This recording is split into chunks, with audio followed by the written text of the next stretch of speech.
What's up, guys? My name's Justin, and thank you for tuning in to the Thriving Coach Podcast. And I'm Zane. What we try to do here is help navigate men through their relationships as they go through their work-life balance with not only their spouse, but also their kids. Seeing it from two different point of views. Justin with the 3 kids, and me starting fresh, just now about to get married. Just like Zane said, we're here for you, and we hope you enjoy this episode. What's going on? Today we are going to talk about how comparison is a thief of all joy. So thank you for tuning in to the Thrive Coaching Podcast. We were out a little bit. We had some things come up in life. I had surgery. This been working a lot last week. Zane was working a lot last week, but we are ready, energized, and excited about today's podcast. Yeah, no, absolutely. Before we kind of get in there, go ahead and show them your gnarly. I don't know if the camera can see it. So I had elbow surgery. That's what happens when you back talk your wife. Yeah, I married a Latin, so a Latina. No, for real. So I had elbow surgery. They had to move my nerves around in there, and it ended up being more severe after they cut me open. I think that's how it always is. Yeah. But yeah, 6 weeks recovery. So y'all will be seeing lots of content because I'm gonna be bored to death when I'm home. Yeah. Can't race for 6 weeks. Bought a golf cart, so I'm gonna be cruising around, and I'll probably do like a golf cart convo of the day. Just talk to the camera. Do a nice little. We have that speaker segment on the golf cart as well, don't you? Yeah. I can have some background music going, talking to the fans. So yeah. So I went to the Mavs game. Friday. Last night. Yeah, last night, Friday. Drank a little too much. I'm on the struggle bus today. I mean, I've been here for a little while. You can kind of tell I'm on the struggle bus. Great game though. Yeah, Mavs won 11 points. By 11 points, they're up 2-1 in the series. We'll see if it's our year. We need another European to take us to the championship. So that's what it takes. But yeah, today, so Zane actually texted me this last week, and I thought it was a great concept of just how comparison is the thief of all joy. And I think it was President Teddy Roosevelt used it a lot and talked about it a lot while he was president of the United States. Yeah, so, I feel like a lot of times you can, that saying. Everyone knows, don't compare, focus on yourself. But I know I've caught myself doing it at times, and I know other people do it at times as well when they're in their lives. When I always talk to Kaylee about don't feel sorry for yourself. I can't feel sorry for myself. Any position that I'm at, let's take it head on. And so I'll let you go ahead and start up with what you have to say about it on your first point. So my first point is, I guess if you're watching this, I know everyone's immediate question is, how do you not do that with social media? I mean, for example, us. We're promoting ourselves. We are talking about our lives. We are sharing things that we've experienced or events in our life where we've been successful or had small victories, small wins. And when you're constantly seeing that on social media, it is really hard not to. I catch myself even on social media, like seeing somebody's life and be like, man, I wish I could be them. And I always have to reel myself back in. I'm like, well, one, just because they look successful on social media, are they actually? A lot of credit debt people out there. Yeah. Credit Corvettes and Lambos and everything's just on credit cards. And two, how's their marriage? How's their work life? How's their family? How's every other aspect of their life other than their business is popping? They're buying Lambos, flying to Miami. But how's their inner person? So you always have to ask yourself that when you do start comparing to people, is just because they have money on one end, are they truly happy, or is their family thriving? Is it moving in all directions? So, but that'd be the first topic is social media, how not to compare yourself. So, yeah, I have a few tips, but I'll let you kind of dive in on that. No, so when it comes into social media, you're 100% right. I mean, for me, you see where I'm at in my age, there's people that are younger than me, same age as me, and maybe they're in a whole different space than I'm in. And me and Kaylee always catch ourselves going back and forth with each other, and we're like, hey, what if we were able to get this house, or what if we were able to do that? or man, how lucky are they that they were able to do that? And I feel like a lot of it, and it kind of goes back to in tune with it. You, I try to find peace in everything that I do. Where I stand at in my life to be able to not compare. You want to keep a tunnel when you're focusing on yourself, on your relationship with Kaylee, because I'll be quite honest with you right now. Looking at from what other couples that we don't see everything that's from behind closed doors. Yeah. Me and Kaylee, for one case, we could look super happy in front of people, just have a fake smile, put on my fake face. Kaylee doesn't hide hers well. No, no, I she can tell when doesn't. she's upset. Yeah, no, not a lot of people know that the struggles that they go through, Yeah. that people go through when all you see is social media. Mm-hmm. So I agree with you 100%. Yeah, and it's hard to not compare yourself when it's constantly being thrown in your face. As we were growing up, the only time we saw that is in TV shows or movies, and or especially me. I don't know. I mean, you're a little younger than me, so you probably had social media way earlier. But the only thing I knew what to compare it to was what I saw on TV and movies, and all that did was create goals and dreams. Because yeah, it's Yeah, not real, but it shows you the life you want or the yeah, life you see. no, absolutely. But yeah, it's funny because I mean, at the end of the day, comparing yourself, all it's gonna do is create a delay. It's gonna delay everything you do because you're not focused on yourself, focused on your goals, focused on your vision. And the more you compare yourself, look at other people, it's just gonna delay your time and your outcome.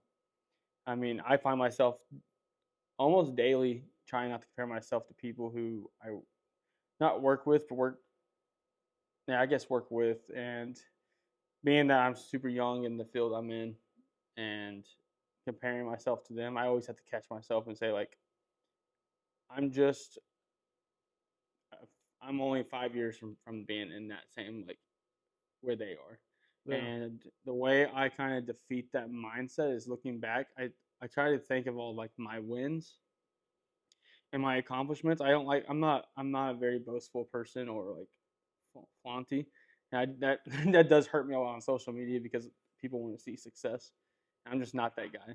But it helps me a lot if I go back and analyze like my small victories to where like, hey, he might be here, but this is where I was, and this is where we are. yeah. It's all about your own individual journey. Yeah. Your journey that you've had and taken through life is completely different from what I've taken on. Mm-hmm. For even with our spouses, with what Kaylee, what she's taken on in her journey, and Kimberly, what she took on in her journey, uh, it's you need to try. When you can run, I may have to walk. Yeah. But when I can run, you may have to walk. Yeah, and that's what's cool about life is everybody's in their own season, their own journey, and no matter what their goal is, the only person who's gonna get you there is yourself. Yeah, you might know people, connections, where you want to be. Obviously, who you know is how far you go. But what's cool about is no matter what your goal is, if you're not set, laser focused, tunnel vision, not worrying about others, you're not gonna make it. I don't care who you are. So that's what's cool. Like no matter what season, whatever, how what part of chapter of life you're in, it's all the same. How to get the results always the same. Yeah, Always doesn't matter what it is. absolutely. And I think one of the biggest things when we do is when we try to compare ourselves with other people, we try to act like those people Mm-hmm. a lot of times. And you really need to make sure to be authentic. And because even if I take over the world and but I'm not myself, I'm a liar, I'm a thief, I kill, I steal, I'm not going to be happy within. Yeah. So you have to make sure to be authentic and be true to yourself when you reach those goals or when you're trying to pursue certain things. So you can have yourself be more satisfied with the stuff that you have accomplished. Yeah. And you know that you stayed true to who you are. Yeah. No, I actually have a really good example of this. Now that we started talking about it, it kind of sparked a thought. So my senior year of college, the whole game of baseball changed. And it was all about power hitters, power hitters. We want to see power. That's how you get drafted. Blah blah blah. And I actually I rebuilt my whole mindset at the plate, my approach, my swing, everything. And my senior season, my first game, I had 3 strikeouts. Started off the season like 1 for 15, and I finally just went back to my apartment one night, and I was like, "What am I doing?" And it just, I was praying, talking to the Lord, and just also talking to some teammates of mine, and they were all like, "You just changed everything that was good about you. You changed." And I never thought about it. I was just chasing what other people were doing. I was never a home run hitter, never. So I'm not going to just randomly become one at 24, 23 years old. Yeah. And as soon as I went back to how I did things and became the player that got me there, so for one, you always have to go back and be like, how did I get here? You don't always have to recreate everything. And the day you start comparing yourself to others, you start getting away from who you are. And that's the first moment I thought of is because I was struggling, and I finally went back to just hitting the gaps, spreading the ball around. I ended up hitting like above 350 my senior year. Like if I would just stayed on that track, like no, I'm a home run hitter. I'm gonna make myself a home run hitter. I probably would have hit sub 200. Yeah. But I went back to what got me there and didn't compare myself to the other guys. What are things that you're going to try to do for your kids to help them to not want to compare themselves to the other kids? Because that's a big thing growing up. Yeah. Everyone knows who's got the brand new phone in school. Yeah. Who's got the brand new headphones. Mm-hmm. How are you in Cambria gonna? So right now, actually, I deal with that a lot with Kinsey, and I never want her to be a materialistic person. I didn't grow up being one.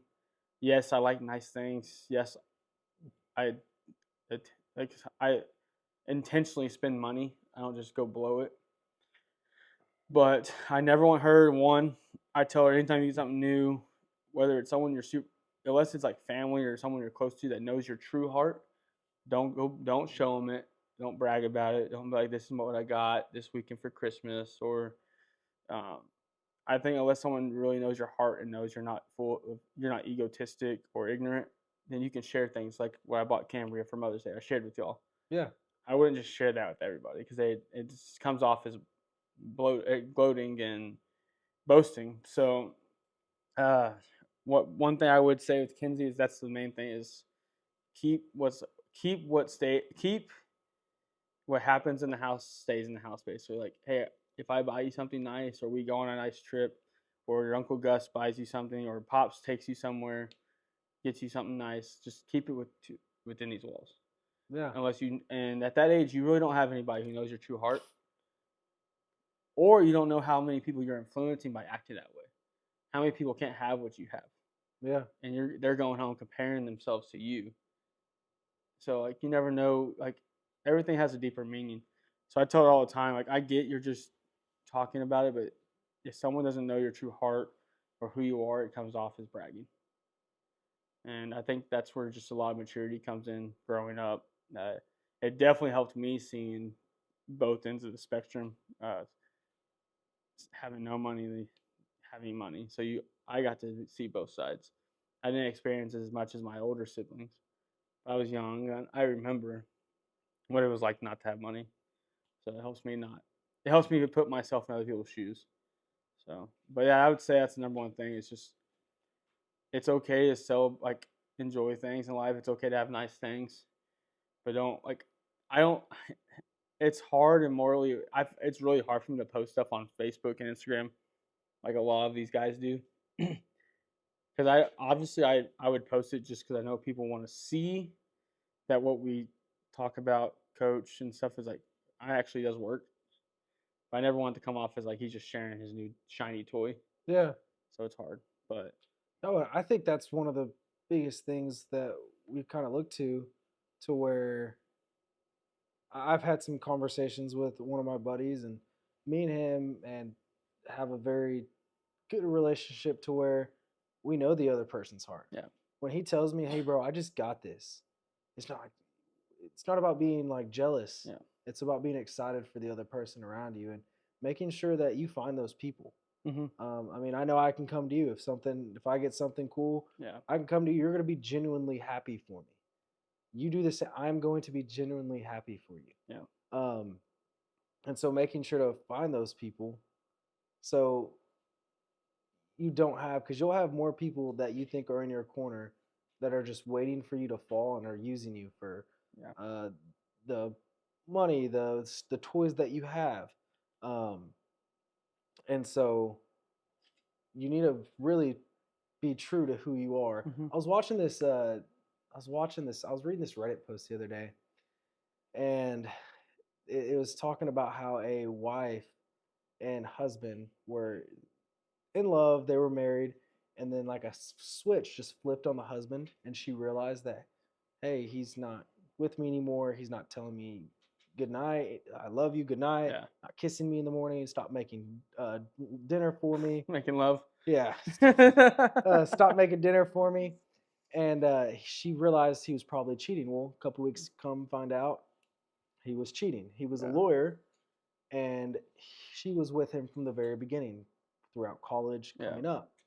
And during the divorce papers, when everything was being signed, everything was being signed. She found out that they were going to get.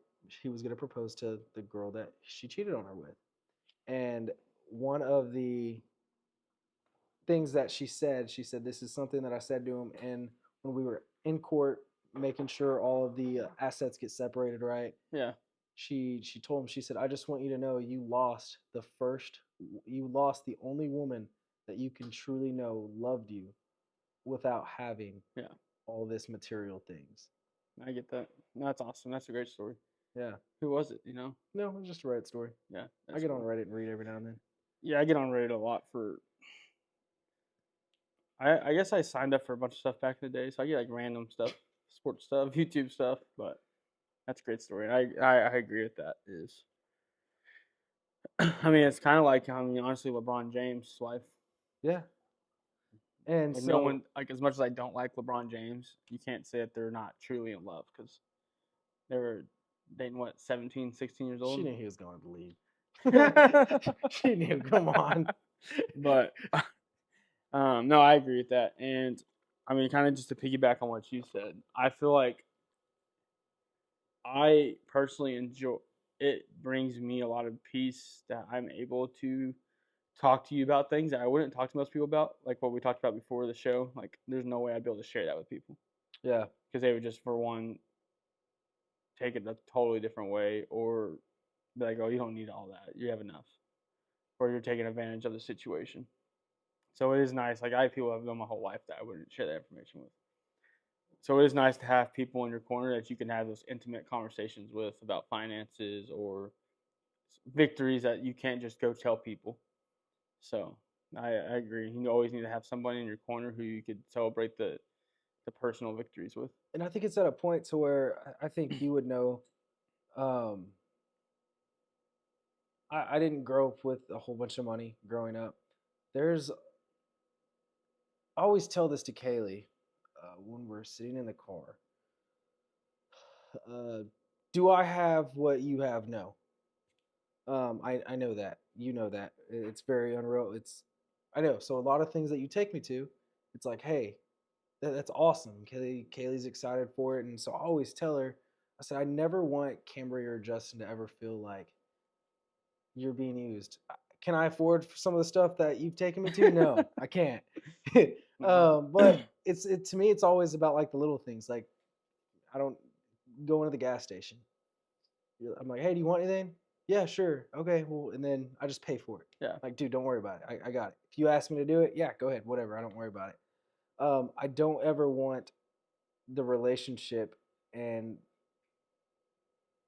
to be compromised to feel like transactions. Mm-hmm.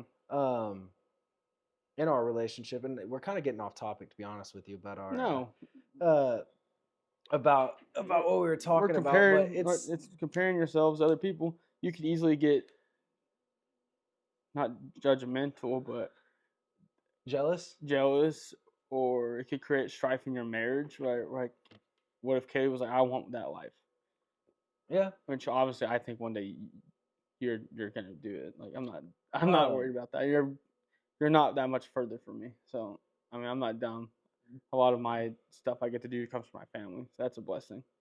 But but yeah, so it's making sure that I know, hey, the joy that I'm able to get spending time with you guys doing stuff, that's where the joy Mm-hmm. comes. And I'm not sitting here comparing, oh, he's doing that, he's doing this. I can't believe what you showed me. He bought there's none of Yeah. that's being done. Comparing And yourself to other people is always going to cause strife in your relationship, no matter what.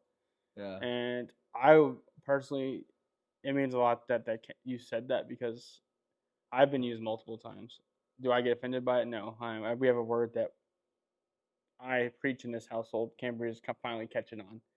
It's been 5 years strong, but is unoffendable. I want to always be unoffendable. Can't hurt my feelings. I don't care if you screw me over.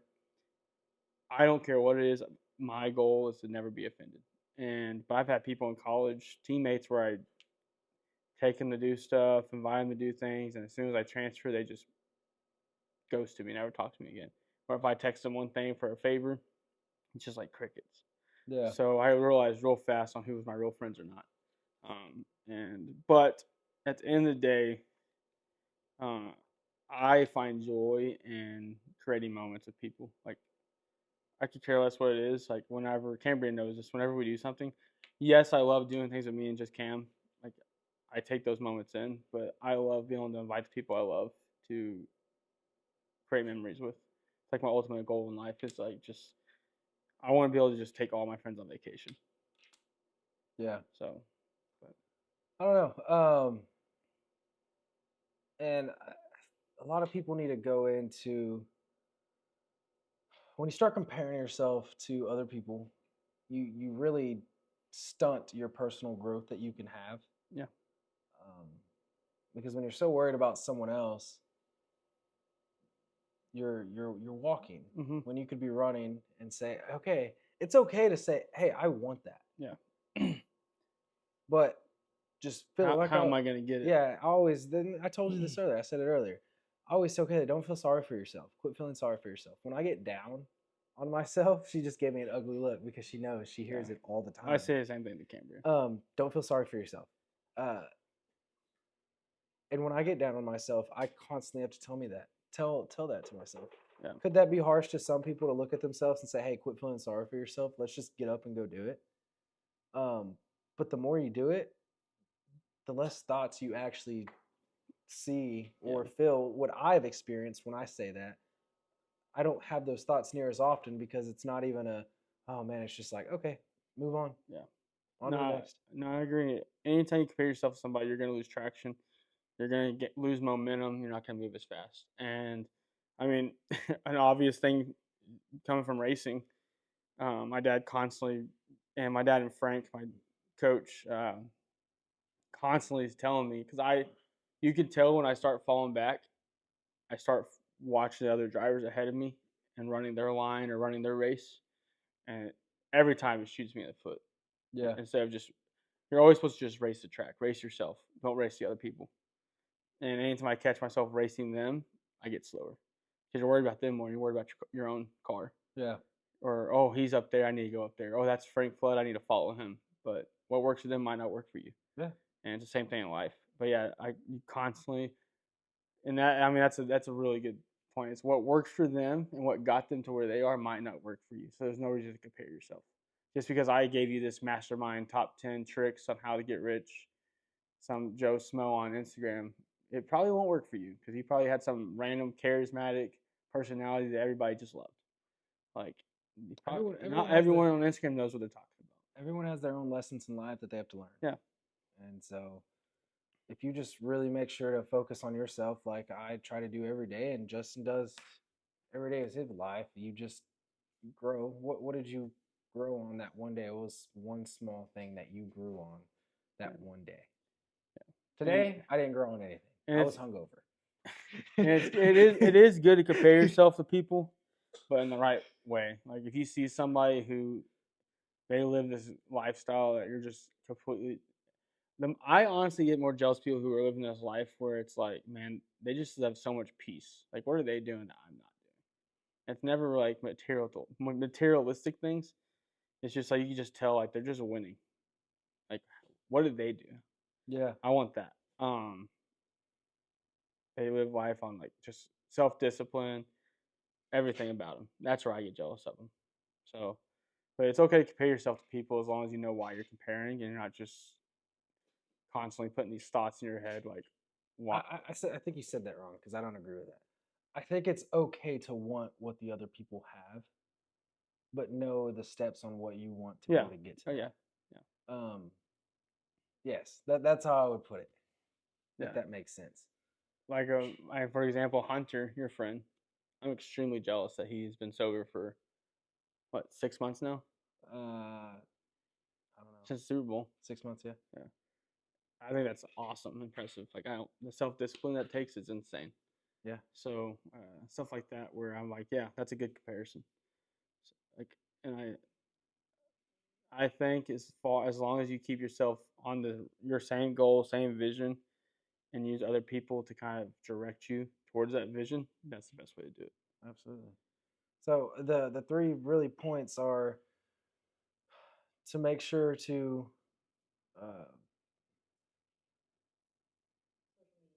yeah. No. Hey, whose podcast is this? You have your time to shine here in a second. 3 main points. Social media, it might be flashy, but it's not always who you want to be or what you want to be doing. So just live your life, keep doing what you're doing, and whatever your goals are, find out what needs to be done, and just keep moving forward. Put the blinders on in life. And then make sure to also, the second point was to be authentic. Yeah. Make sure that you stay true to yourself and whatever you're going to do. You're not going to be able to be someone else for forever. Yeah. Be yourself. Be true. Stay true to yourself. Be who got you there. Be who got you that wife. Be who got you those kids. Be who got you that job. Be your natural self and build on your natural self every day. Yeah. And then the last one is just personal growth. What can you do one day to grow into that? And this is something that I'm not even going to say I'm 100% of an expert in, but it's things that I've experienced so far in life and I'm still growing on every day. Yeah, I screw up every day. So, You do. No doubt. Yeah, we could tell your wife beats you up. Yeah. So. But for real, like always, we thank you for tuning in. Go ahead and hit that subscribe button. And Thrive Coaching Podcast truly does appreciate you. Go check out, if you're a dad, go to dadgang.com and check out my Instagram for a code that gets you 10% off. It's honestly the most comfortable hat I've ever had. I'm not even joking. And I'm actually trying to get Thrive Coaching Podcast hats, and there's no freaking brand in here. Hey, I think I may need one of those. So it's really comfortable. I hope not. Yeah, no, I'm just joking. Kaylee's giving me that look. Yeah. But yeah, that's it for today. Is don't compare yourself to others. Live life like you want to live it. Have peace, joy, and abundance, and always be thriving. Peace.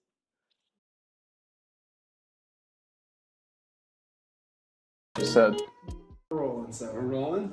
Okay. Yeah, we've been talking about the dress right now. I just want to give representation to what an office guy looks like, and what someone that's actually out on the field, actually putting time in, looks like. It has to dress, make sure that we don't ruin those pretty pants and nice little shoes. If you want real pants, go to Built. Dude, I bought some Built pants. They're too tight. Yeah, you have to lose some weight to wear them. No, they fit. I don't lose weight, don't fit in mine. No, they fit me, like my waist. Yeah. But like, you can see my underwear line. You have to buy a size up. Well, it has. It's not even that. It's got skinny, standard, and loose. I should have bought the loose. Oh, which one did you buy? You didn't buy the everyday? I don't know. I just bought the standard. It was the everyday. Yeah, I walked into the office and I said, "Guys, be honest. Do I look dumb?" And they just started dying laughing. They thought about skinny jeans. It wasn't skinny jeans though. It was like all the way my calves. No, that's what they used to tell me until I lost weight. But yeah, you had to buy a size up or like the loose fit. Yeah. But it's the best pants I've ever bought. They're comfortable. They look nice. But yeah, so we're actually gonna have a new dress code policy for the podcast too. Okay. We'll see how well I follow that. No, for real. I just never changed until I got home from work. So yeah, no, I just rolled into it. I don't know if you can smell me. I just got done with jiu-jitsu, so I'm a little sweaty. Kind of stink a little bit. Change shirts. Is your shoulder feeling better? No. That's good. Yeah. All right. Well, that was Zane. You got all that off his chest. Today we're actually going to talk about our 5 non-negotiables in our everyday life, like what we have to do every day to kind of feel purpose or satisfied, and that we are productive, and kind of just we go to bed knowing we won the day or made the day productive and felt like we did something different. Yeah. Does that make sense? So. No, absolutely. I'll go ahead and let you kind of start off on your first thing. I say we just go back and forth with it. Yeah. And kind of give, when our day starts all the way to the end, and kind of what we have and what I do every day, and what you do every day, just to give insight and go from there. Yeah. For my first non-negotiables, I know I've mentioned it before on the podcast, is I get up, I pray. First thing I do is pray, read the Word.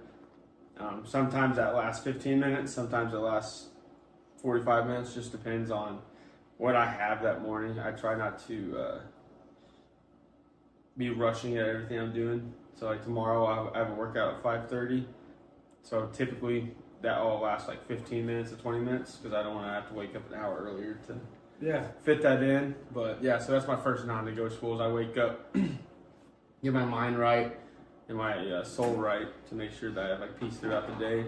And I have noticed that when I don't do that, my whole day feels just not chaotic. It just doesn't feel as peaceful. I didn't take the time to start my day the right way. So I'm not thinking as clearly, or I'm thinking more worldly, or just more emotional than I would if I take that time, reconnect with the Lord, tell him, hey, this day's yours. Lead me and guide me in anything you want me to do. Open doors, close doors. So it's allowed me to really connect on a spiritual level before I just dive into the earthly world. Yeah. When I wake up in the morning, when it goes into being a productive day, I think it was 2 weeks ago. Stayed out super late. I didn't wake up until about probably noon. Yeah. And the whole day was over. I don't have kids. I don't have to worry about any of that. Kaylee was doing her thing, coaching in volleyball, so I really didn't have any responsibilities in the morning. But, for me to make sure that I'm productive, I have to get up at an earlier day, early in the day, whether it be, 8 o'clock on weekends, and then for weekdays, I typically get up about 6:30. And I have to give myself time to actually get up. So Kaylee does the same thing. She has an alarm. She wakes up and then she just sits there for a minute just to kind of gather your thoughts in the morning, kind of see what you have going on for the day. Because my schedules are typically already made out the night before. I kind of know what the beginning of my day is going to be like. So it's waking up in the morning, having 10, 15 minutes to where I can just lay in bed, not really worry about anything, and not getting on my phone. I don't get on my phone in the morning for the first hour until I leave. And that's when I set my maps. Ooh, that's when I set my maps. So waking up early and staying off my phone within the first hour of typically waking up. That's cool. Whenever you do wake up and you don't have your phone for an hour, what do you typically do? For me, it's mostly about just getting ready. I definitely don't listen. I definitely don't do as much as far as spiritual when in the morning, first thing in the morning. I typically do it in the car. I just stay off my phone. It's staying unplugged. So, we've talked about it before. I try to stay unplugged at night. I turn Do Not Disturb on later in the bed for an hour. Yeah. And then same thing in the morning. It's just on Do Not Disturb. Anything that has to happen at 6:30 in the morning, it can wait till 7:30. Gotcha. Anything for 8 p.m. and on the weekends, it can wait till 9. I have a select few that phone calls can come in. Kaylee, my parents, my sisters, you guys. But other than that, my phone's pretty much shut off the first hour that I'm awake. Gotcha. No, I like that. That's obviously smart. In the world we live in today, we're on our phones 24/7. Technology in general has consumed everything about us. So taking that time for that first hour without your phone is awesome. Mine's the same thing, just it's not the reason behind why I do it, but it's the same thing. Stay off the phone, social media. The days I do find myself rolling over and like swiping on Facebook or Instagram, I like immediately double check and like, what am I doing? And I swipe out like, this is ridiculous. Yeah. And it has gotten worse since being in content and in social media more and more. It consumes me even more. But now it's like I have to realize like, hey, I don't need to always check on how many people are liking stuff or messaging or the comments. So, but yeah, I like that, staying off social media for the first part of your day. First part of my day. Absolutely. Awesome. And then to kind of go on to my second, it's when I'm driving to my first You need job. some water from our constant. Yeah, can I get some water or something? I got a really expensive assistant, so bring you some water. My throat's kind of cut up right now. And then when I'm driving to my first job, driving to the office, I always try to thank you so much. That's when I do no music. I don't listen to any music. Go in, and that's when I do my prayer. Yeah. Go in to start my day. Pray for Kaylee. Pray for my parents.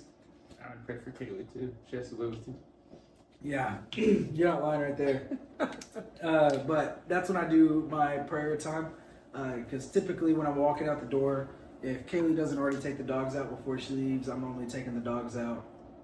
And that's when I do my time when I'm just by myself, no music. And I think you said it already in this podcast, you never understood not listening to music while you're in the car.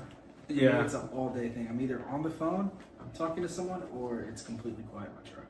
Yeah. No, I understand that now in the season I'm in, but I'm a big music guy. So it's hard for me to always cut music out. But sorry, every time I hear Who Let the Dogs Out, I can't take anyone serious. I know this happened last podcast too. It's just as soon as I hear it, I think of The Hangover. Who Let the Dogs Out? Yeah. Who starts dancing? Yeah, I can't. It's my favorite movie. So. But yeah, no, I agree with that.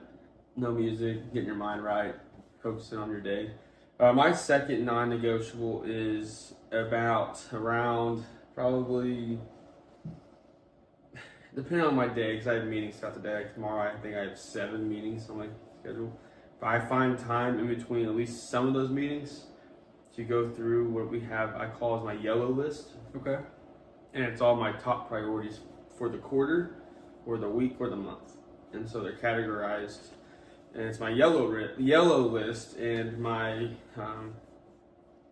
team and me sit down and go through our yellow list. I'll go through it first personally, and then the stuff that I need to really hit on, I'll sit down with them and discuss what we need to do to complete those action items or tasks.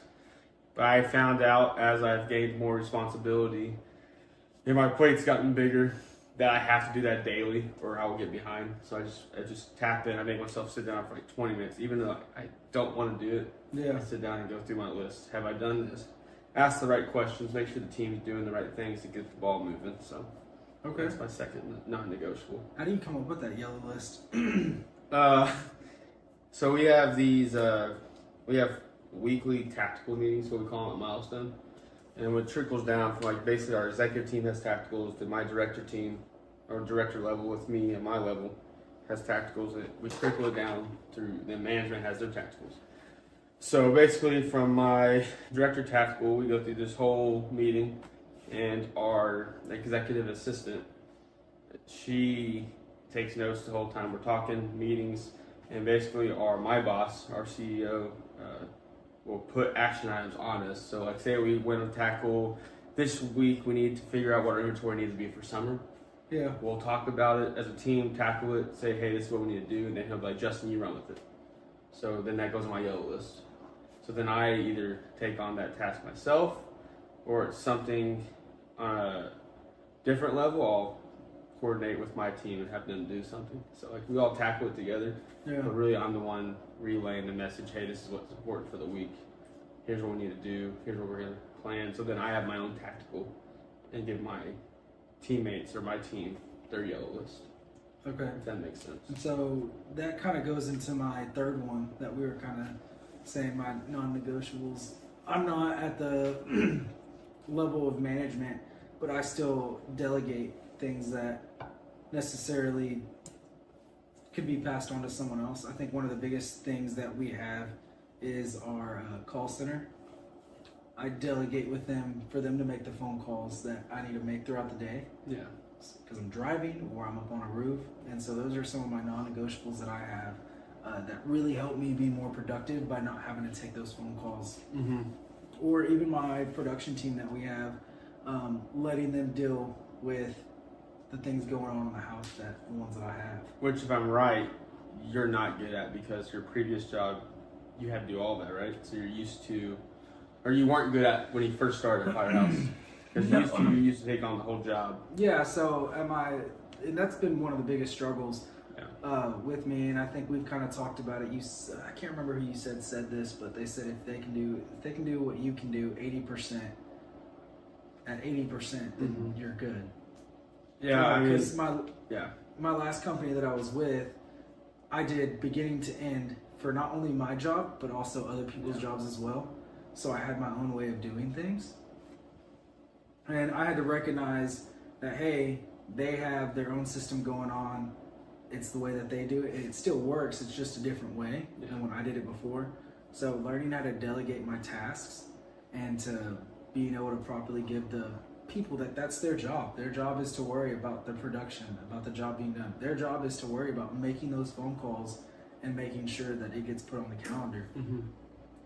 For me, really knowing how to delegate and being able to trust the people that are on my team, which I think the owner, the Firehouse Mark, he's done a really good job putting a team that works together and can be successful. Yeah. No, that's a huge thing, is building a team around what you have and maximizing their strengths. It's a really good role to learn as a leader.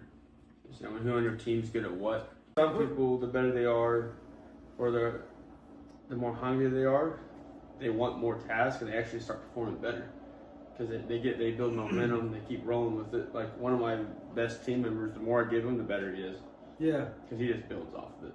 More momentum, more tasks, more power, really, and he loves it. He thrives through it. So yeah, and that's what with mine. Yeah, I think like I said, the hardest thing for me was being able to actually trust and let those people, and trust that the head Mark put the right people in that position, which he's done a wonderful job for. And I tell people all the time when they come on, because they say, hey, you worked with the other roofing company, what was it like? It's a breath of fresh air, to be honest. And that's something that I've really felt coming to this job, being able to delegate things and know that they're going to get done. It's been one of the best things that I could say that has helped me grow as a person, not only for Kaylee, not only professionally, but for me as a person to be able to grow. I love that. Awesome. Well, my third one for the day, or for my everyday task, would be, I try to every day, midday, but sometimes being in the service industry or any business world, your day doesn't always go as planned. But I try to always check in with my team at least once a day. Even if it's I walk in, but hey, Big Mac or Anthony, Hugo, are y'all good? Like, anything you need from me, even if it's that quick.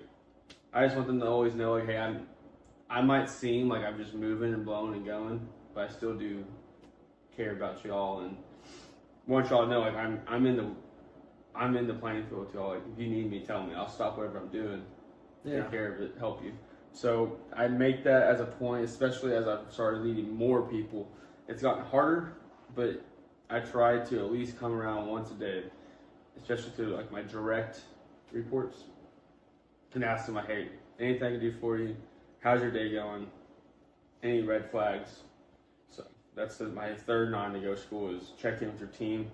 Don't get so caught up in the everyday priorities or directives, and don't forget about the people who are actually on the front line with you, battling with you, your direct team. Because those are guys that, at the end of the day, those are the guys you have to protect more than anyone.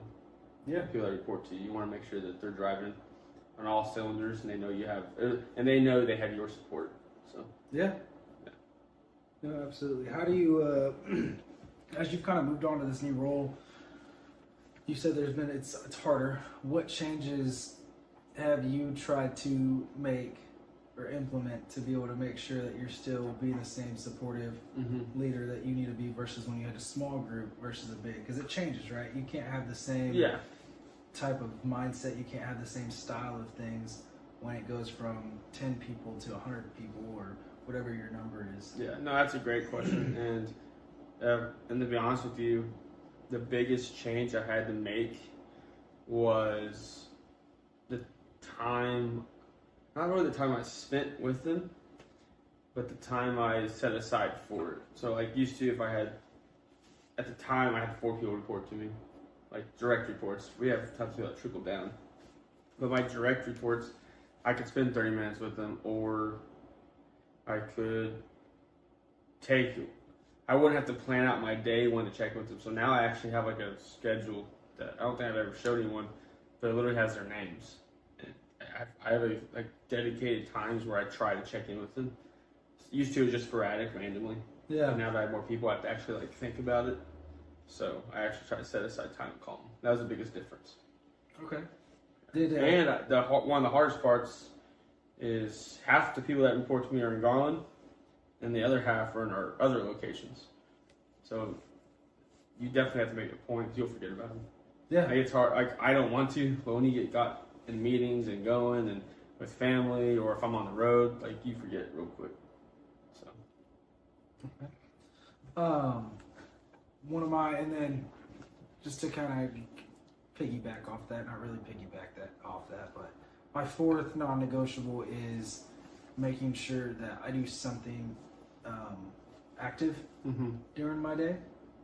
I always felt like when you just don't do anything, you're lazy all day, you just wake up the next day and you're like, man, did I just feel different. No, I understand what you're saying. I cleaned my truck yesterday because I felt like I did nothing productive. Yeah. And so right now I'm kind of in this space to where I'm going to the gym, or I'm doing jiu-jitsu, or I can do, if I have enough time, I'll do both. Today, just ended up going to jiu-jitsu, starting that, Steve. But making sure to be not only productive with my mind throughout the day, but also my physical body. Make sure that I can stay stretching, stay working out, stay doing something active, so I can feel a lot better throughout the time. No, I love that. And that kind of goes into my 4th one, is my active or just like spending time with the family kind of goes hand in hand. I either want to do one or the other. I either want to work out myself and hang out with the family. But if I can't fit in the workout time, I want to like take Jet to the park or play with them, or Kinsey or Oakley. So I kind of substitute that as my activity. Yeah. So as long as I'm doing one or the other, I'm happy with it. I know I can't always fit in a workout, or I can't always fit in me taking Jet to the park, but I can work out some days and then play with Jet like in the living room or something. So I try to go hand in hand with that. But as far as like activity, I understand what you mean. Like, I also don't want to be the parent who sits on the couch all day and makes my kids just playing in the living room. Like, I want to feel like I'm actually doing stuff with them. Yeah. And it's not even the fact that I could care less. I played video games my whole life. Me and my dad played Madden. It's not the fact that I don't want to raise lazy kids, because at the end of the day, if you don't put them to work, by the time they're 14, they're going to be lazy. That's the honest truth. I had many conversations this week about that. If you don't put your kids by the time they're 14, if they don't work, at least in summer, they're not going to have good work ethics. But that's a totally different subject. So it's not even the fact of them being lazy or playing indoors. I just want them to know I took the time. Like, it takes a lot more effort for dad to put his shoes on, get dressed, and take him to a park or ride bikes than it does, hey, I'll play with you in the living room and play with cars. Like, that's zero effort. Yeah. I sit on the ground. Yeah. Like, so, like, I want them to see, like, oh no, he actually like is taking time out of his day and doing something with me. So I've actually been, whether it's me and Jet, literally go to a playground or Fresh, like I take him places with me because I want him to see. Obviously, I don't think at this age he can really tell the difference. Like, Yeah, Kinsey can. Like, I make it a point to like at least pick her up from cheer when I can. Like, I don't know, just I don't want him to think that I'm like taking the easy way out of parenting. Does that make sense? No, I understand that, and that kind of does go with my 5th non-negotiable is, I don't have kids yet. I don't have to worry about playing with them, but with Kaylee, and we kind of had this conversation the other day. She said, I feel like it's an everyday thing. This is like a normal question. I always ask her, hey, how was your day? Are our conversations always super long? No. There's some days that I don't get home till 11. She doesn't get home till 10 o'clock. And that happens about maybe 2 times a week with us. And so there's moments in time that I know we can't maybe talk to each other throughout the entire day. We both have things that we're doing. But to always ask her, hey, how was your day? Yeah.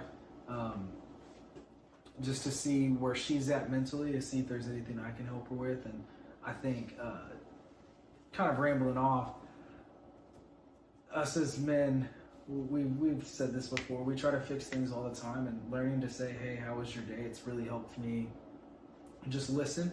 Yeah. And so I could see where I'm needed for her on that time, just to listen to her and comfort her when she's had her bad days, and celebrate her when she's had her good days. And that's just a little bonus tip. We make sure to celebrate the small things. Like with her, she was coaching today at the tournament. Her team got 5th place out of, I think, like 40 teams. Yeah. So that was big. We celebrated it. We were both happy together. I never thought I'd get that invested into volleyball for her team, but I was in there, and I was sitting there yelling on the sidelines and happy when they were doing stuff, jumping up when they That's awesome. when they won their game. But just asking her how her day was, checking in on her all the time. That's awesome. Yeah, I agree. I mean, obviously that's not. I didn't list that as like my top 5 non-negotiables, but I feel like for me, we've been married almost 5 years now. It's kind of like a no-brainer. Like I need to spend time with my wife when I get home. So I don't even like, that's not like something I wake up like I need to make sure I do this today, if that makes sense. My 5th one is actually, it's really just Shots. making sure that it's hard to say, making sure that I develop myself personally or professionally at least once a day. Whether it's me reading or watching a podcast, listening to a podcast, whether it's me reading a book for 20 minutes at night, whether it's me working on one of my businesses at night, like doing something that's moving me or my family forward. So I just want to make sure that if it's 30 minutes while Camry's in the shower, that I work on my business or look at our P&L for my companies, stuff like that. I want to make sure I'm not just sitting back and relaxing when I could do at least 2% more than I did yesterday. Yeah. So I always want to be moving forward. Like today, I took Jet to the park. We played. I got back. I worked for like 35 minutes on my tool business, and then I shut it down. Started getting ready for the podcast. So I just want to always make sure I'm not getting complacent. Yeah, because at Milestone, I'm working really hard. I just want to be elite at everything I do.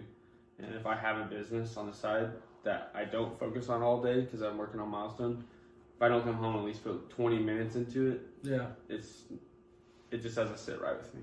So Absolutely. I just want to do something personally or professionally, developing myself or my family. And I think if you slowly implement that every day, your 6 months, you're going to be way further than you were 6 months ago. And I've noticed it because I put even more pressure. I'm 2024. I've actually focused on that a lot more.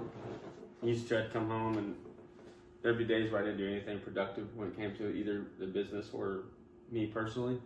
And I've noticed just in the past, we're 4 months in now, 3 months in, almost 4. I've grown tremendously, a tremendous amount personally and professionally.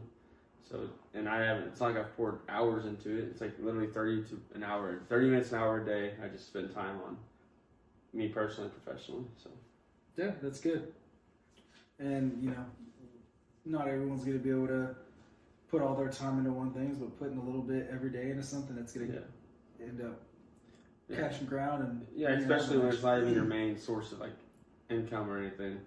So you don't need to spend 8 hours a day on it. Yeah. On the weekends, I work a little bit more on it, but I did find myself there for a little bit working a lot on it, and all it did was cause me to spin. I wasn't getting any ground. I was just overworking it and then over-exhausting myself.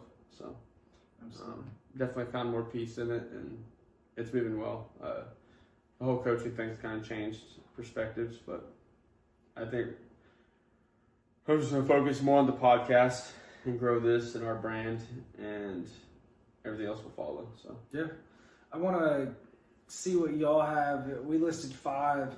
What are 3 non-negotiables that y'all have throughout the day that y'all have to complete? yeah, I'd love to see y'all put them in the comments. You know, this whole thing about Thrive Coaching, it's about helping people, helping me and Justin through our lives, helping other people. You may type something that someone sees and be like, man, that's something I should really implement and add into my life to make it non-negotiable. yeah. No, I agree. I want to help everybody out we can. And if you find this information good, go ahead and give us a follow, and hit that subscribe button here at the bottom. We truly appreciate it. We're on our road to 1 million, so we need your help. But that's all I got today. We thank you for listening, watching, and we hope you thrive in everything you do. Peace. All right. Well, thank you for tuning in to Call Thrive Coaching Podcast. I'm here with Zayne as always, and we have some really good topics to think about and talk about today. We're going to talk about 3 normal conflicts that relationships struggle with, and how we personally deal with it or try to deal with it. I actually picked Zayne to pick the one that he's really good at, and then we'll discuss one that I'm really good at. And then the last one will kind of be like a open discussion and kind of hear our thoughts behind why we think certain things. So, Yeah. does that sound good? Oh yeah, I'm ready. I'm ready to go. I think Awesome. we're gonna hit 3 pointers that we're gonna talk about. This is something that I'm learning every day throughout my relationship with Kaylee. Still learning the process through these 3 topics that we're gonna talk about. So let's go ahead and jump into topic number 1. Yeah, so number 1, we're going to talk about financial responsibilities, or also just overall financial goals and commitments for couples. We know there's always one person in the relationship that has a little more swipe happy than the other. Yeah. Luckily, that happens to be me in my relationship. So I don't get. I think that happened to be me too. Yeah, no doubt. But I will say I'm the most responsible with my finances also in the relationship. Yeah. So it plays out that when I do spend money, we actually have it. Unlike my spouse, I don't think she realizes that when she spends money that it actually charges us, No, she does great with finances. She's more just doesn't know, one of the hardest things me and Cambria, it's gotten a lot better now. But we used to I would get frustrated because anytime she told me a number, it was never the exact number. She'd be like, "Oh, I don't know, 250." I'm like, "We're planning our monthly budget. I can't just be like, oh, okay, let's throw a grenade. Hope 250 sticks." But really, it's 400. She always it's somewhere around 250, and I'm like, that's not good enough for me. I need I need a number. But she is really good at knowing. She doesn't spend a lot of money only on the kids. But she's good. She just doesn't need a lot. So when she does get stuff, it's usually because of me. And then she's like, "You didn't need to do that." But I actually know how much money we have.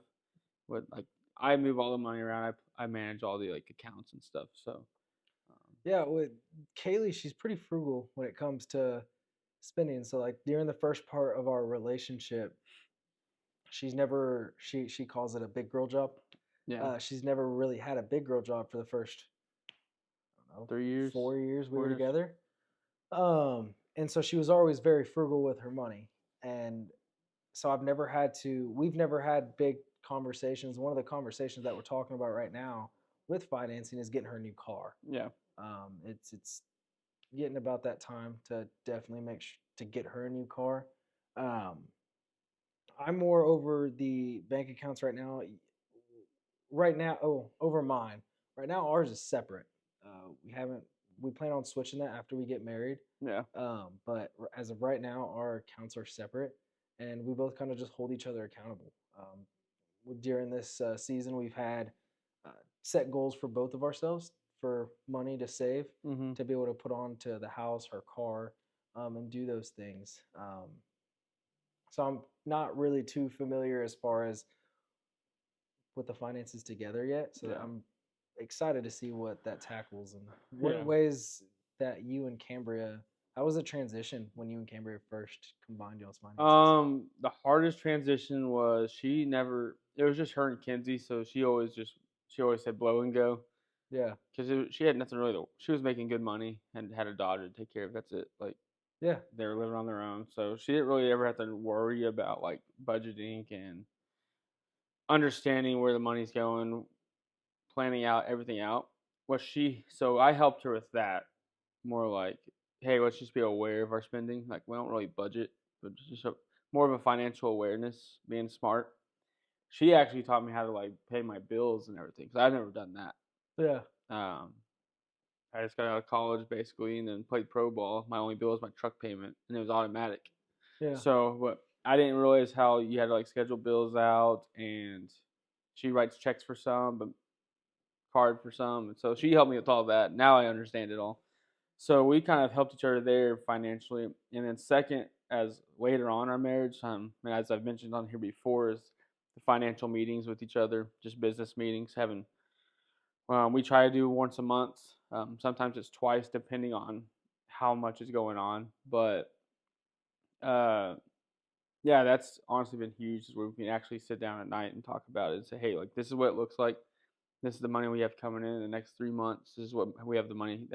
This is the money we have coming in the next 3 months, and here's the money we have coming out the next 3 months. Whether it's kids stuff, Kenzie's cheer, anything like that. But that is one of the best things we've done financially.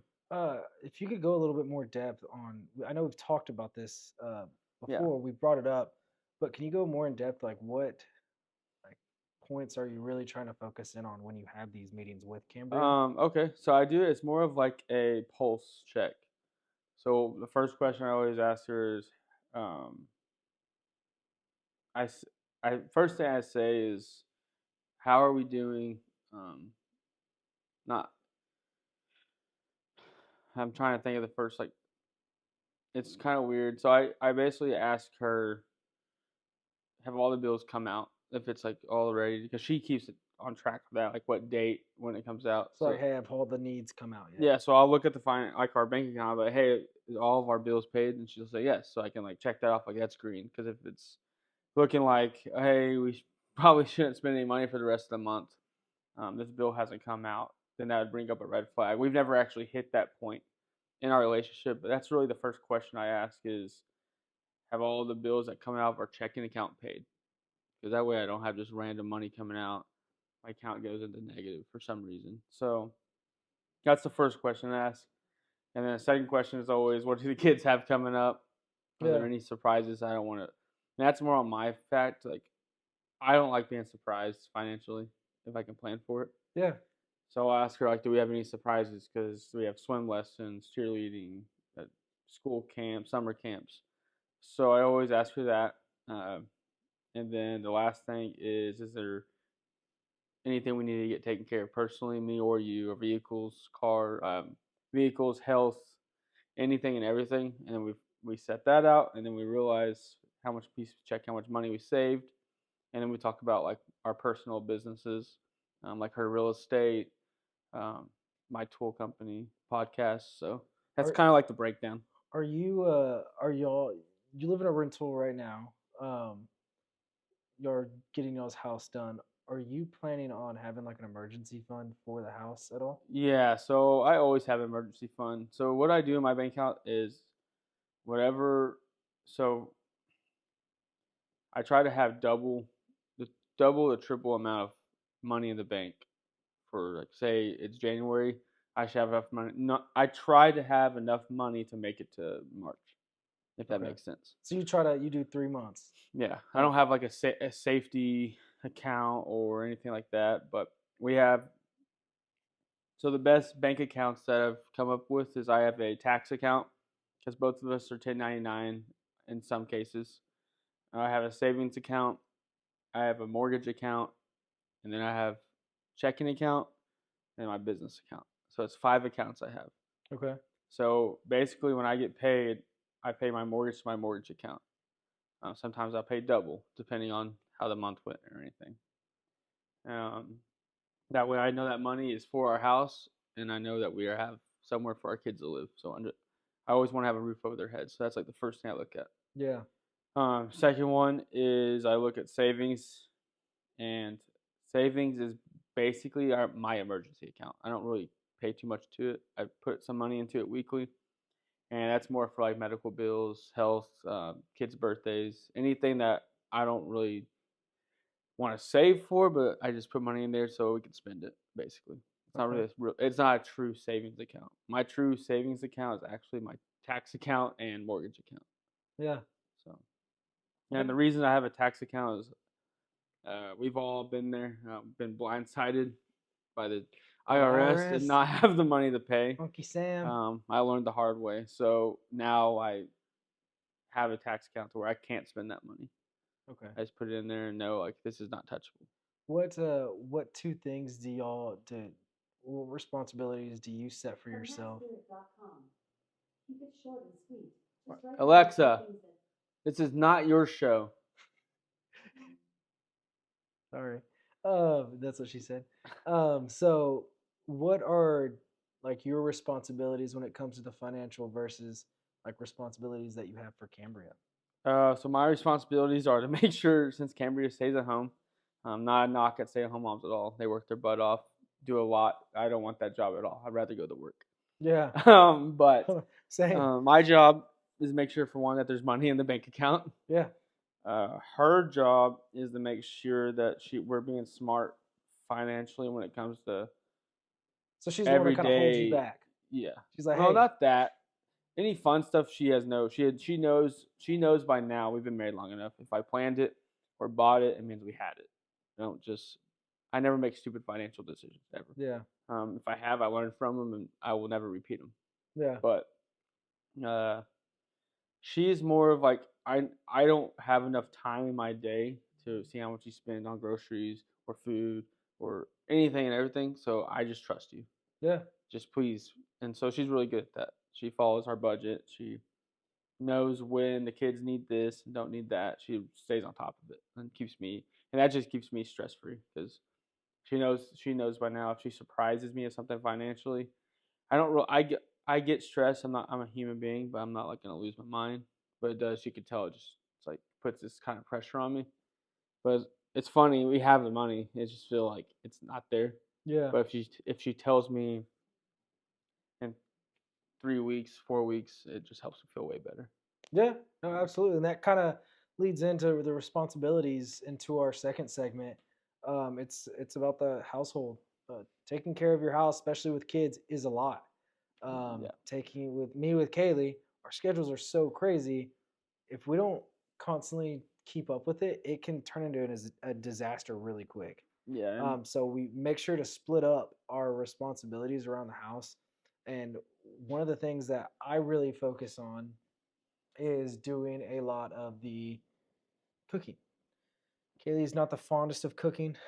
Me either. It's something that if I actually wanted to do, like if I could, I would go try to be a chef. You could tell the wife and fiance walked in during this part because Zayne got real nervous. I'm glad my segment's already done. Yeah. And yeah, so I'm really focused on the cooking. And she does.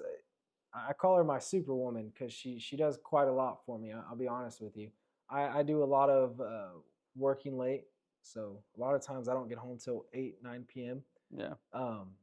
And she's at the period now that her season's over with volleyball that she's getting home a lot sooner than I am. So we've been able to split up.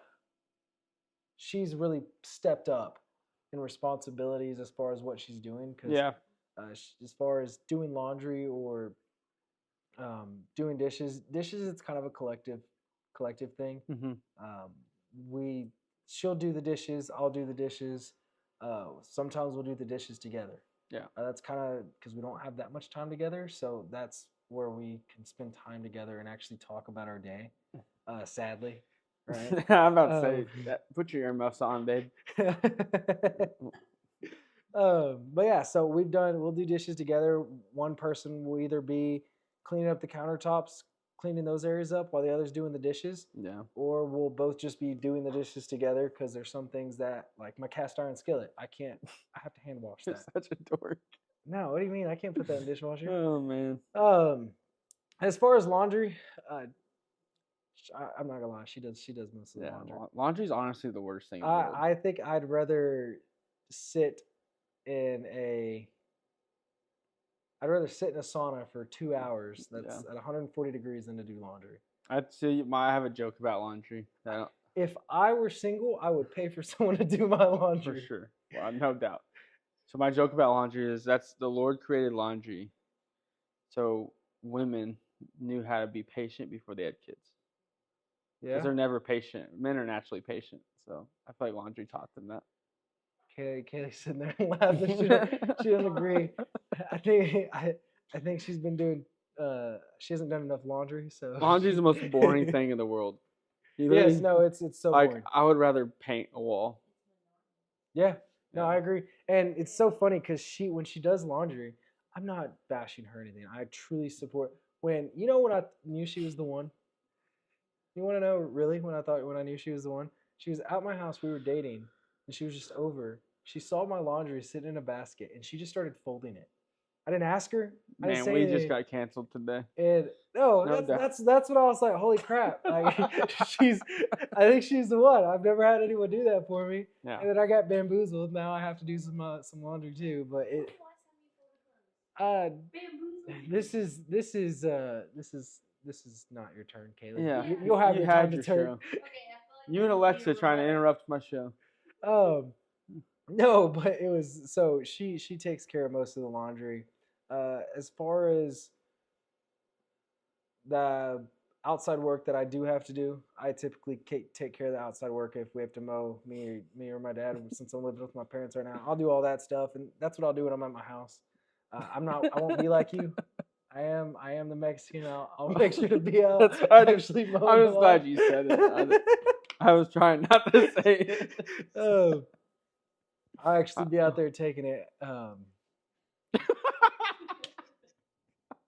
What did you just say? I'll be actually out there taking the lawn seriously. Oh. We have to cut this out. I'll just go out there and take it. I got distracted by the game. What were we talking about? What are some of the responsibilities that you and Cambria have to trade off? Around the house. Yeah. So I take out the trash every time. Cambria thinks anytime she takes out the trash, somebody's gonna get her. Yeah. I don't blame her. It's in that little alley right there. It's kind of dark. So I take out the trash every time, which I grew up doing that every Thursday morning. So I've always known like that's just my chore. Well, yeah, your trash can gets full like every day. Yeah, twice a day. Yeah, it's insane. You don't need a bigger trash. I don't understand what happens there, but yeah. So I take out the trash. I help at night clean up the toys for the kids because we don't have a game room, so they're all in the living room. I do that around the house, and basically anything that's in the garage. Okay. Not outside. I will have to once we have a house, but luckily since I rent, my landlord takes care of like the yard and stuff. But I told Cambria I might actually buy a lawnmower. Wow. Because I've never. I don't believe you. You've never mowed? Because my parents, I was a baby when we moved there, basically 3. So my dad didn't want to mow it because he worked so much. So then by the time I got old enough to mow, he was already paying someone. But I would have been if I was older. I promise you, he would have had me out there in the front yard mowing. I used to mow 2 acres in a pushing lawnmower. And honestly, I played so much baseball, we would have had to mow at night every time. Yeah, absolutely. So, but no, that's my responsibilities. But I also make it a point to help her navigate Kinsey. So I have to be the baby dictator. Yeah. In the household, I hold Kinsey responsible, so I don't have to get involved. And that kind of goes into our third category of the parenting styles that each one has to take. Yours is a little bit different because your parenting style, I don't want to say changes, but it's a different responsibility that you have to take on with you being not only a stepdad and then a father of two. Yeah. Not saying that your roles change because I think your responsibilities are the same, uh, but the way the way y'all parent Mhm. is different. It's got to be right. Oh, 100%. And I somehow have to be like, I have to stay on them, but I'm the nice one, so it's really hard for me. Yeah, So when you I are nice. You're too nice yeah, sometimes. so I feel guilty sometimes, but I know it's the right thing to do, so I do it. Yeah. But I don't enjoy it ever. Even with Kinsey, I just know I could tell sometimes Cambria is getting frustrated, and I have to be the one to. So who's more of the dissident? It's me by fault, not by default, by choice, because Cambria goes with like the threatens, like right off the bat, like if Jet fell down, she'd be like, Jet, stop! You're gonna die right now if you fall again. And I'm like, you can't just terrify them. So that's how it started with Kinsey. She'd tell Kinsey her feet were gonna fall if she kept crossing them or something. So I was like, I'm just gonna handle the hard conversations because I do this every day for work. But if I get to the point where I'm just off, I tell Cambria, I'm like, you need to go do something. I could talk to her. I can't. So Yeah. but I try to be the one that, especially when I'm home, because I know she deals with it all day with Jet and Oakley. Yeah. But yeah, I don't enjoy it at all. What are things that you try to help her with? Because I mean, we both said it. We do not. Neither one of us would even want to think about being a stay-at-home dad. Yeah, At any never. point. I know the stuff that Cambria puts in and that other mothers have put in. It's not easy being a stay-at-home No. mom. So, what are ways that you've helped her versus doing So I got a sitter for her 2 times a week for 4 hours a day. So it gives her enough time to like go have alone time, 8 hours of the week, go work out, run errands, shop, whatever she wants to do, get lunch with her friends. That was one of the best things I did. And then on Thursdays, also we get lunch as a couple every Thursdays. Pretty much no questions asked. And if I happen to have a meeting on a Thursday, I will like move our date to a Friday or Tuesday. So Yeah. we make sure we're always staying on top of that.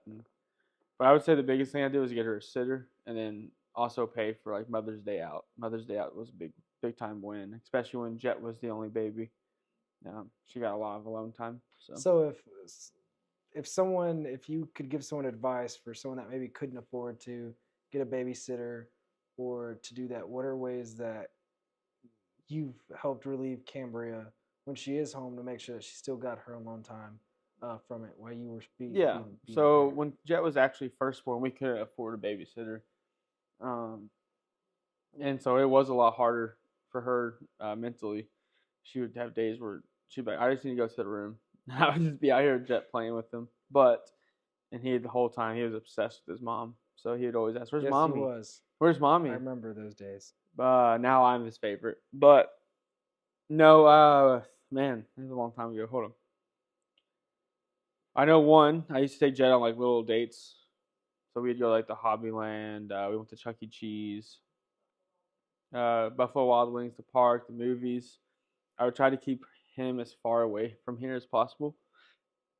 And then there would be days where I would take Kinsey, and so she could have alone time with Jet. So like, um, that was one of the biggest things, and I actually loved it because I got to spend time alone with my kids, which I never get to do. Yeah. Because when I'm home, Cambria's home, so I don't get much alone time with them, and so that is nice to have those moments. I actually want to take Jet back to movies soon because it was a little different last time. It was fun, but we didn't get. He was over it after like an hour, which I understand. Yeah. But now he's getting older. I think he'll be more involved. But he had a blast. He had pretzels and popcorn and all kinds of stuff. So Yeah, so what I got from it is you kind of just take the kids away. You yeah, make sure that mom still has her alone time, that she can still have her work on herself and have time to herself. that's the biggest thing I would say is realize that she never gets time alone. When we go to work, we're time like that's alone time basically. Yeah. They don't get that. So when we get home and we're asking all this from them, obviously it's gonna eventually have an emotional weight on it. So that was one of the biggest things I had to learn, that being at home was a lot harder than it seems. Yeah. Awesome. Well, that's all I have, man. Um, the three things that we hit on Yep. was the financing part of it, Yeah, financial how responsibility. we kind of break down the household as far as that goes, and then also the parenting styles and what we do to kind of what he does to help his wife during the parenting process, because it can be stressful. I'm not there yet, so I didn't say anything. So Hopefully soon. yeah, 5 years. Thanks for tuning in. We appreciate it. Go ahead and like and subscribe, and we'll see you next time. Go Mavericks.